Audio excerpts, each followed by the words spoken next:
احنا شعب ثقافته سمعيه، يعني بنحب نسمع كتير، بنحب نقول سمعت الماتش، سمعت الفيلم، سمعت المسلسل، ما بنقولش شفت دي خالص الا في اوقات محدده. الشوف عندنا متعلق بحاجات معينه، زي مثلا شفت الخناقه، وفي لكنات واكسنتات اخرى لو انت اسكندراني هتقول شفت العركه. دايما بنقول سمعت. المخرج بقى اللي هنتكلم عنه حرفيا ممكن تسمع الفيلم بتاعه عادي وتقول انك سمعته كمان، محدش ليه حق يقول لك ايه سمعته دي، اسمها شفته، مفيش مشكله، لانك لو شفت كل افلامه هتكتشف حاجات كتيره هنتكلم عنها النهارده. بس طالما ابتدينا كلامنا بالسمع فتعالى نبتدي بحاسه السمع في افلام خيري بشاره، وشوف بقى الحلقه الاخيره عشان مليانه تفاصيل وتكات محبرشه. في البدايه كلنا عارفين ان السلسله دي بتتكلم عن المخرج بيحب ايه ومتاثر بايه وعايز يوريك ايه، وان كل مخرج ليه طريقته في اخراج الفيلم بتاعه. بتعرف ان ده مخرج الفيلم ده من بصمته في الفيلم. يعني مثلا اول ما هتشوف مناصر القضايا الست في الفيلم هتعرف ان مخرجه محمد خان عشان هو بيقدر الست. لو رحنا لتارانتينو بقى هتلاقيه ساب الست ورموش الست وبيقدر بس رجلين الست، وفي الاغلب بيدخل في الاذرز بتاع الممثلات عشان يقنعهم بالادوار بتاعته. خيري بشاره بقى عنده حاجات كتيره هنتكلم عنها زي ما احنا متفقين. مع وقت الحلقه نص ساعه يعني مش من فراغ، عندك مزيكا وغنى ووثائقيات وتاريخ وقضايا وتيمات مشتركه وبدايات ونهايات، كل ده عند خيري بشاره. بس اول حاجه هنتكلم عنها المزيكا. فتح كلام كده بسم الله الرحمن الرحيم، احنا بنتكلم عن مخرج اتغنى في 11 12 فيلم روايه طويل ليه من غير مبالغه 80 اغنيه كفرز واغاني فريش، منهم ما يقلش عن نص العدد ده اغاني جديده. يعني اول مره اغاني كانت تتغنى في الفيلم، والباقي اغاني قديمه واتكررت وتعادت في الفيلم من الشخصيات على هيئه دندنه او كفر. يعني كانت اغاني اتعملت قبل كده واتعمل لها يا اما اعاده توزيع يا اما اتدندنت. عندك مثلا ايس كريم في جليم اتغنى 11 اغنيه، منهم 8 اغاني جداد لانج و3 اغاني كفرز اتدندنوا. امريكا شيكا بيكا اتغنى فيه 7 اغاني جداد من فؤاد، اغاني كفرز زي شد الحزام مثلا. فيلم كابوريا اتغنى لك فيه 5 اغاني بالدندنه. فيلم قشر البندق ولا 5 6 اغاني مثلا. فيلم اشاره مرور 5 اغاني بالدندنه. الطوق والاسوره مثلا عندك حوالي 5 اغاني كلها دندنه، وده عشان حاله الفيلم ما تسمحش ان يبقى فيه اغنيه بشكل صريح، ولكن مع كل ده لازم يحصل دندنه، لازم يبقى فيه غنى. فيلم حرب الفراوله عندك سكه 7 8 كده بالدندنه عادي. خيري بشاره. واحد هيسالني انت ليه مأفور كده وحاطط كام رقم الاغاني دي وقايل كمان على الاغاني اللي اتدندنت؟ لانك بكل بساطه لما هتيجي تتفرج على افلام خيري بشاره هتستنتج حاجه من ضمن حاجات كتيره، اولهم حبه للمزيكا. اوتوماتيك كده هتعرف ان خيري بشاره كانسان وهو بيفكر في اي حاجه بيفكر فيها اكيد بيدندن اغنيه، لو ماشي لوحده في الشارع فاكيد بيدندن اغنيه، لما بيذاكر وهو صغير فاكيد كان بيسمع مزيكا. يعني خيري بشاره اتسال عن ايس كريم في جليم، قالوا له مش شايف ان عمرو دياب تمثيله ضعيف شويه على الدور ده وكنت تبدله بحد تاني وكده؟ رد بكلمه واحده بس، انا جايبه يغني مش يمثل عادي. حتى في الفيلم كل مخرج ليه طريقته في تقديم الشخصيات. يعني مثلا لو هنتكلم عن شريف عرفة في الناظر،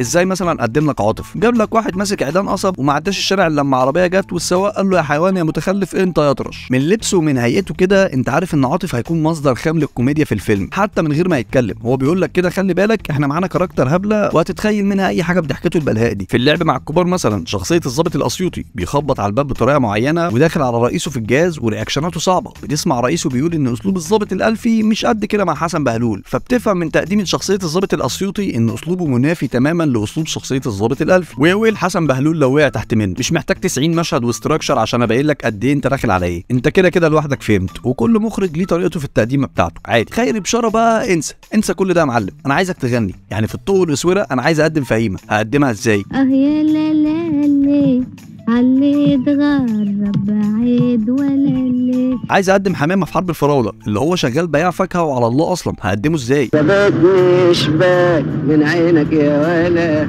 قصاد البيت ده كلا حمام. طب عايز اقدم سيف في ايس كريم في جليم وهو اصلا مغني، هقدمه ازاي؟ اصعب شخصيه تتقدم دي تصدق؟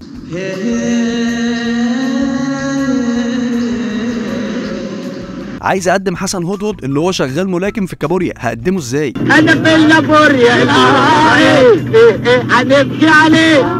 بلاش كده يا سيدي. عايز اقدم المنسي في امريكا شيكا بيكا اللي هو اصلا شغال ميكانيكي، هقدمه ازاي؟ دي وبعدها هيغني البوم بحاله طول الفيلم عادي. ده على سبيل المثال وليس الحصر. يعني كل الشخصيات دي اصلا مفيش منها شخصيه قامت بدور مطرب جوه الفيلم غير سيف بس في ايس كريم في جليم. بس الميكانيكي غنى وبتاع الفاكهه غنى والسعوديه غنت والملاكم غنى، اللي هو شرط من ضمن شروط انك تمثل مع خيري بشاره مش انك بتعرف تمثل، لا انك تقدر تغني لي. يعني مثلا سوق العمل والشغل دلوقتي طالب منك فشخ 18000 سنه وفي الاخر هتشتغل 16 ساعه في اليوم ب 1200 جنيه. متطلبات الشغل بقى بتاعت ابلكيشن خيري بشاره هو انك انك بتعرف تغني وبس. تقديمة الشخصية ومقوماتها ودوافعها دي حاجة ثانوية هنتكلم فيها بعدين، والاحداث كده كده هتورينا، بس قبل اي حاجة كده يا معلم انت لازم تغني، ده الف ب خيري بشارة. طب احنا مش اتكلمنا عن تقديمة الشخصيات، طب ما تيجي نتكلم عن تقديمة الافلام برضو، اللي بالمناسبة هي برضو ليها علاقة بالمزيكا. عندك مثلا رغم متوحشة، بيبتدي سيد غزال وهو بيبتدي رحلته وبتسمع بلاي باك وفوتج ايطالي عشان القصة مقتبسة من المسرحية الايطالية جريمة في جزيرة الماعز.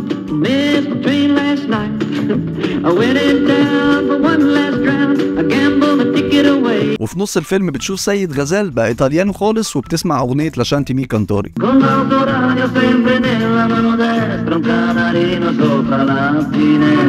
انا فضلت متعلق بالاغنيه دي مثلا 4-5 سنين من حياتي، عشان البروف بتاع الايطالي في ثانويه عامه قال لنا احفظوها عشان تبقوا تقال في الايطالي. فيلم تاني مثلا زي اشاره مرور، بس دي مش الانترو، دي بعد الانترو بحبه، بعد ما انت شفت كام حدوته لكام شخص وانت مش عارف انت عايز مني ايه يا استاذ خيري، ايه كم الحواديت اللي انت سردتها لي دي، انا ما فهمتش بدايتهم من نهايتهم ولا بشوفهم ليه اصلا. بيجي بعدها خيري بشاره ويقول لك اتقل عشان لسه الحواديت كتيره. فلما سميه راحت عند الترزي عشان تخيط فستانها اللي اتفتق، وقاعده بتفتكر التوكسيك ريليشن شيب اللي كانت فيها، بتسمع في البلاي باك اغنيه حواديت.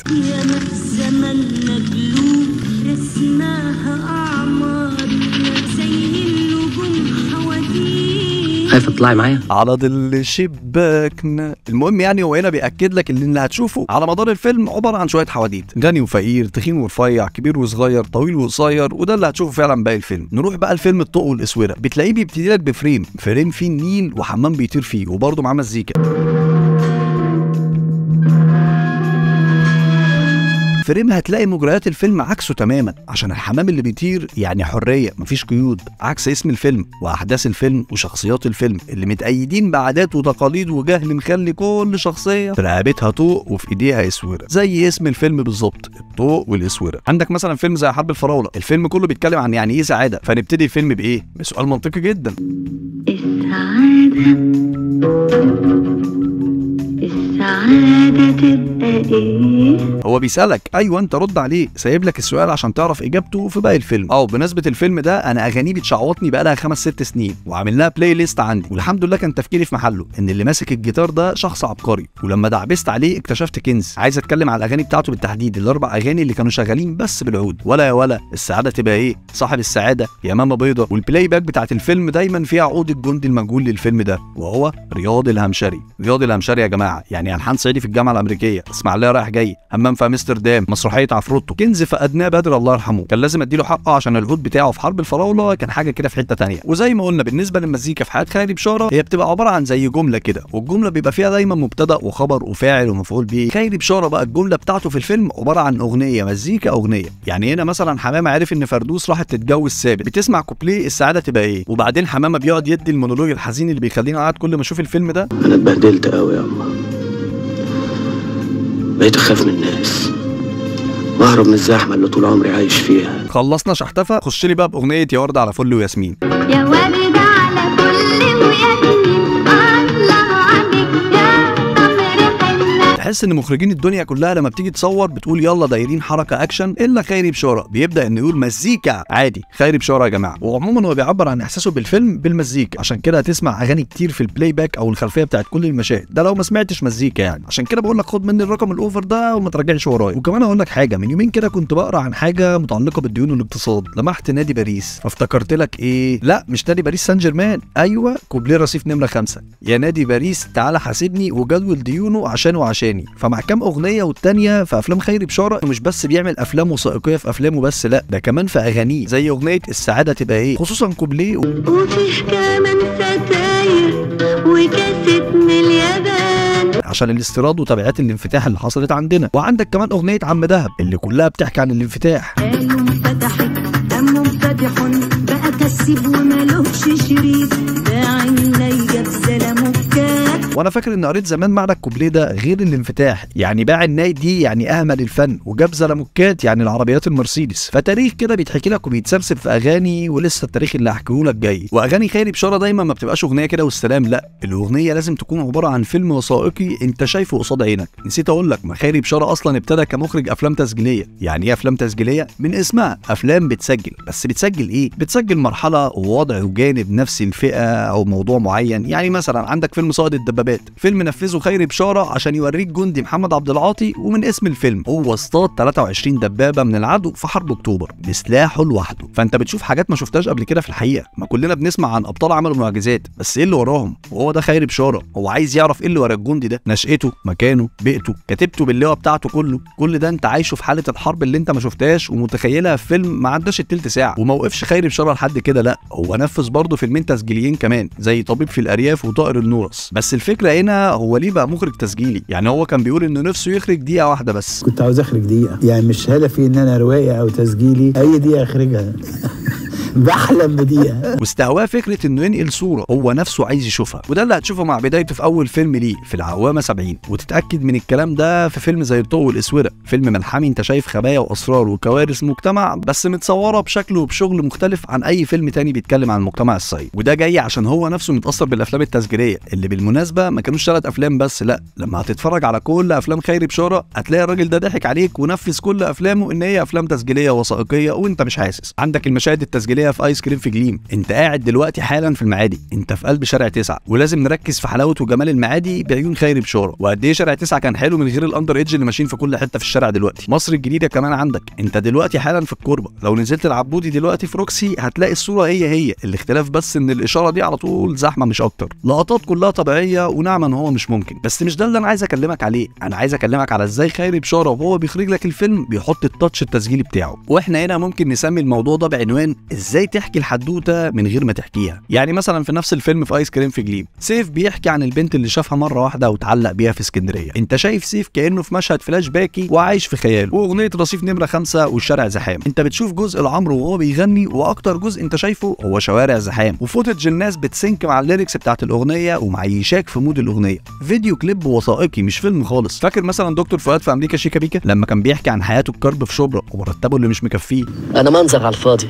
تصور يا منسي، انا بقالي 13 سنه متخرج، عارف مرتبي كام؟ 162 جنيه في الشهر. انت هنا مش شايف دكتور فؤاد وهو بيحكي، انت شايف فوتج ليه كانه بالظبط في فيلم وثائقي شغال قصادك. سواء لما كانت بتحكي عن نشأتها مثلا وتقول ان هي من طبقه متوسطه عادي وابوها ظابط مخله. الوالد ظابط مخله، يعني طلع عينه لغايه لما بقى ملازم اول، والعيال اللي كان بيشيلهم على حجره بقى كل واحد على كتافه 3 دبابير، يعني غصب عن عينه لازم يضرب لهم 100 تعظيم سلام. انت هنا شايف واحد غلبان فعلا، وكانك عايش في الحدوته بتاعت والد سوها من غير ما يكون ليه دور في الفيلم. رامبو لما كان بيحكي عن طفولته، انت شايف طفل شبهه. البنا وهو بيحكي عن ماضيه مثلا، مشهد وفاه عم مغامراوي وهو بيتكلم عن زينات مراته او هو بيكتب لها الجواب في بدايه الفيلم، انت شايف زينات مراته ومتخيل الحياه بتاعتها وهو من انهي طبقه بالظبط. حتى في كل كليبات واغاني محمد فؤاد انت شايف الناس في مصر وهو بيغني، زي مثلا ولا امك ولا اختك ولا عساكر دفعتك والرمله نار. وكل الاغاني كده بمعنى كل الاغاني، الا مثلا اغنيه زي امريكا شيكا بيكا استخدم فيها طريقه الفيديو كليبات في لقطه واحده، زي الدنيا يا خلق ثانيه بتروح منك في ثانيه. يعني حتى وهم مبسوطين وقال لك الدنيا يخلي فانيه، جايب لك دكتور فؤاد وهو مساهم كده كانه بيتمعن كلمات الاغنيه. قيس على كده كل المشاهد بمعنى كل المشاهد. اي حاجه ليها علاقه بالدراما في سينما خيري بشاره لازم تتوثق كفيلم تسجيلي. مونولوج حمامه في حرب الفراوله لما فردوس راحت منه، انت سامعه بيتكلم في وادي وكاميرا خيري بشاره في وادي تاني خالص. فيلم وثائقي بمعنى الكلمه. عندك مثلا في فيلم الضوء والاسوره اللي اتكلمنا عنه، لما الحداد كان بيضرب فهيمه عشان راحت المعبد، شفت بعدها فوتج الاطفال قاعدين ومره واحده طفل بيجري ورا بنت وماسك عصايه يضربها. نفس الفوتج ده اتعاد تاني في المشهد قبل الاخير لما فرحانه بنت فهيمه اتضربت بعد ما خال فرحانه كان دفنها. وهنا خيري بشاره بيقول لك بالفوتج ده ان الطفل ده لما هيكبر هيبقى نسخه من الحداد وهو بيضرب فهيمه، ونسخه من خال فرحانه برضه وهو بيعذبها وبيدفنها عادي. كل ده من غير سيناريو ولا حوار ولا بنى لشخصيه الطفل، هو بس يا دوب عباره عن فوتج اتحط لا اكتر ولا اقل، معيشك في فيلم وثائقي. وده اسلوب استخدمه خيري بشاره في كل افلامه، وبالمناسبه ده بيوفر له حاجات كتيره. يعني مثلا عندك امريكا شيكا بيكا،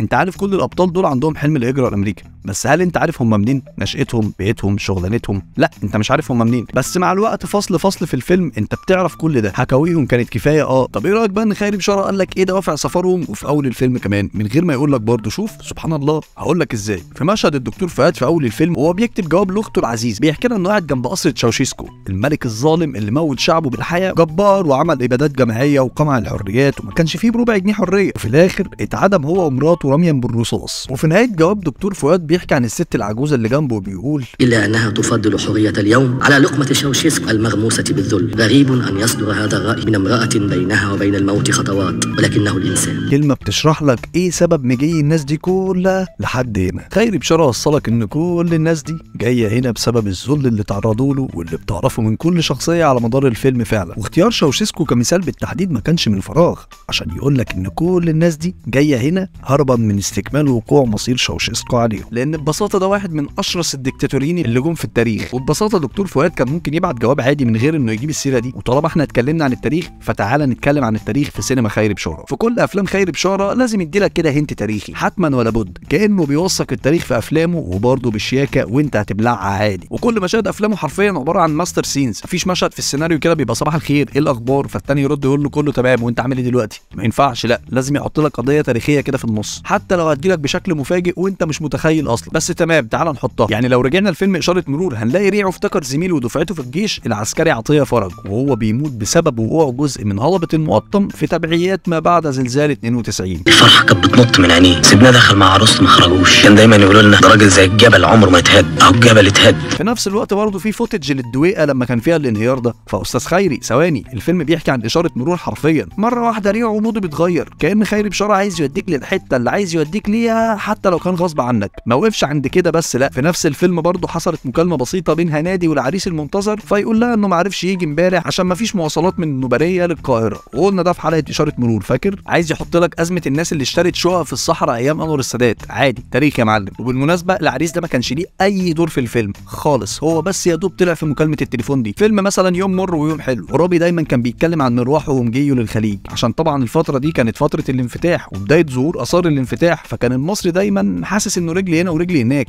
يكمل هنا يرجع هناك. أنا ما أقدرش أروح لوحش من غير ما أشرب مية ساعة زي ما كنت في الخليج. افلام خيري بشاره حس التاريخ حرفيا، لانك لما هتروح على ايس كريم في جليم هتلاقيهم بيتكلموا عن ما بعد الانفتاح وتقدم صناعه كوريا. مصري؟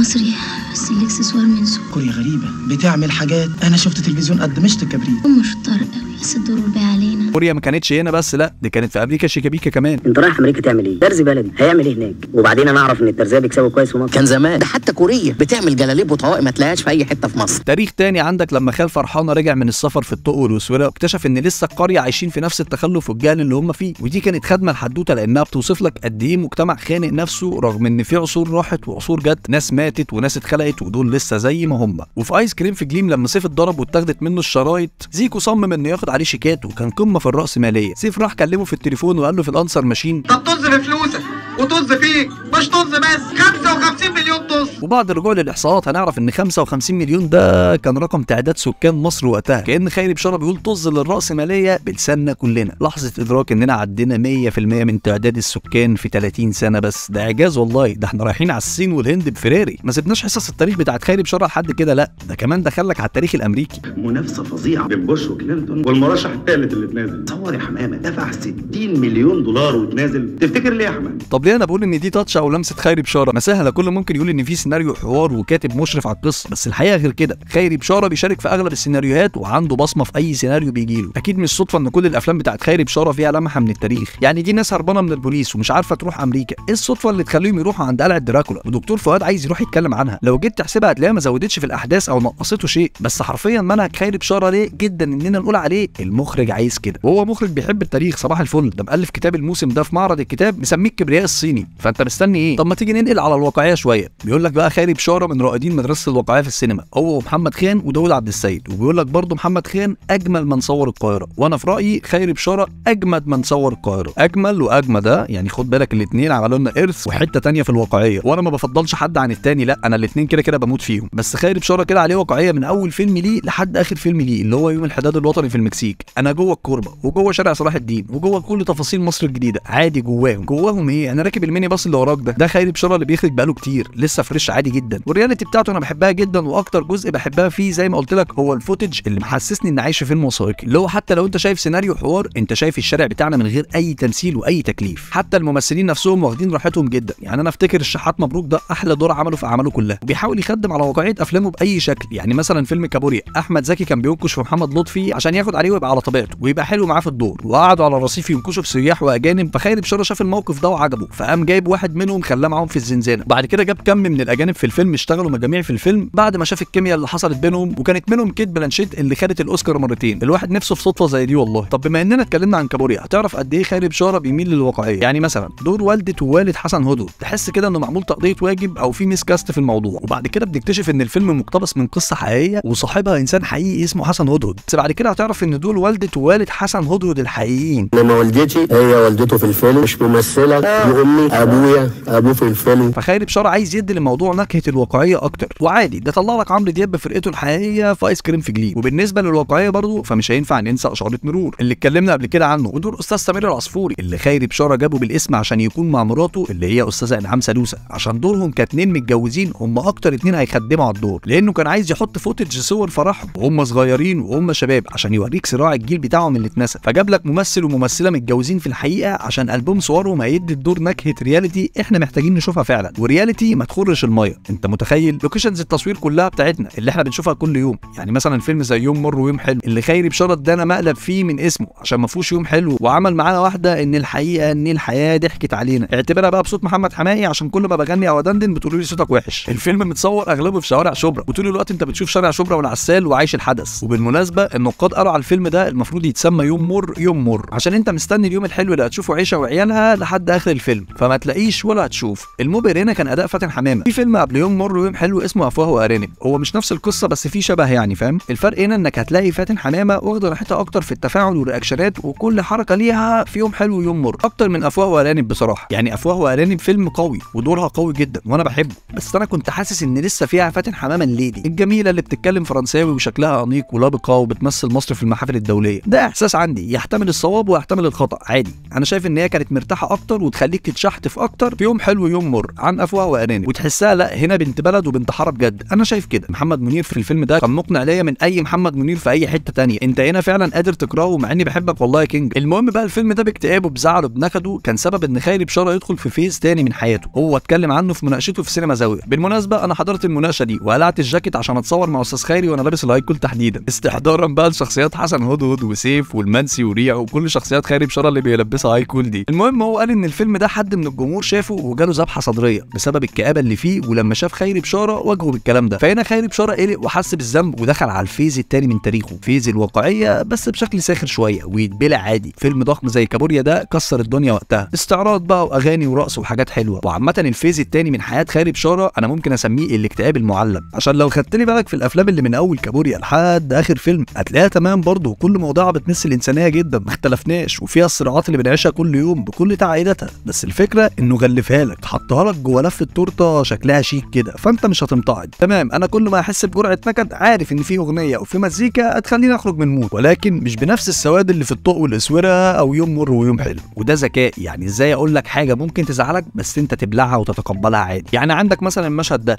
هنا منسي كان بيقول انه اتغرب في العراق وفي الاردن وفي ليبيا، كل ما يروح يشتغل للدول العربيه يضحك عليه او يحارب عشان يجسد لك مثلا الحروب اللي مصر خاضتها للدول العربيه، او يشتغل ويتغرب وفي الاخر فلوسه بتتحجز عشان مصر بتزعل مع الدول العربيه، وفي الاخر اللي بيشيل الليله هم المصريين. اهو ده مشهد صعب ومؤلم بيتكلم عن مأساة بمعنى الكلمه حرفيا، مشهد انت ما شفتلوش فوتج ومش لازم تشوف له عشان الكلام اللي فيه مأساة مش محتاجه وصف. محمد فؤاد عيط اثناء المشهد ده عموما من الحوار بتاعه. خيري بشاره قال له انت بتعمل ايه؟ واما اديه كده وقال له لا احنا عايزين نرمي نكته ونضحك ضحكه سخريه كده في الاخر. قال له شبيك لبيك عبدك بين ايديك تطلب ايه؟ قال له عايزك تمشي لي المصريين كلهم من العراق. قال له ليه احنا عملنا لك ايه؟